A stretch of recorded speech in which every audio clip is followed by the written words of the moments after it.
Where did we actually end up with snow from yesterday? Well, we continued flurries into the evening, but the actual accumulation really kind of wrapped up for a lot of people by the early afternoon.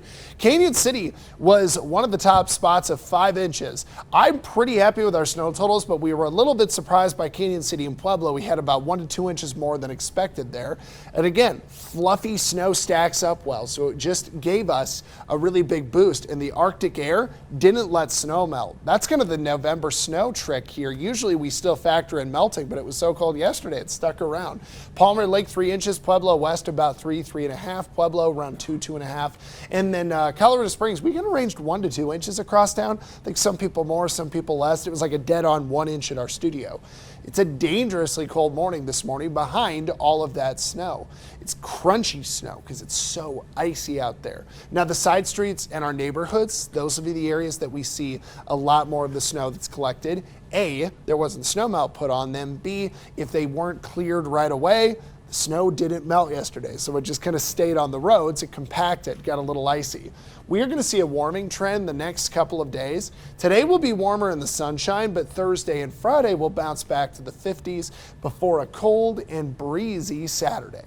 So let's go ahead and talk about where we are with our temperatures right now. It's 2 at the Air Force Academy.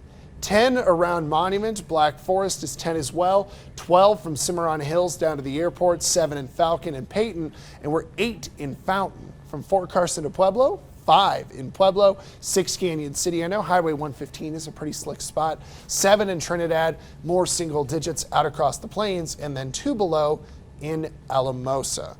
When we take a look at our hour-by-hour trends, you've got 20s to 30s through the daytime today. Colorado Springs will be back close to freezing at noon, but in Pueblo, with us starting a lot colder, it'll take us a little longer to get back to the 30s. We'll get there. We just may not do it till a little after the actual lunch hour. Official high temperatures today, Springs and Pueblo will both hit those upper 30s, pretty close to 40. 40s in Canyon City, Denver about 38, 51 in Trinidad. Overnight, it's cold, but it's not as cold as where we were this morning. So temperatures getting back into the teens, and yes, even a few single digits. So we know that tomorrow into the Super 7-day, trends start to turn around. 50s are back. Thursday and Friday with some 40s going into Saturday, and then on Sunday, we'll be back to the mid-50s once again. So some pretty good temperature trends through the end of the weekend.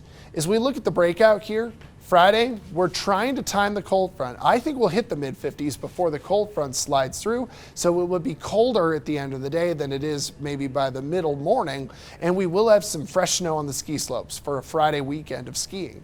In Pueblo, by the way, Monarch opens tomorrow. In Pueblo, we're at 50s to 60s Thursday and Friday, 40s going into Saturday, and 60 by Sunday.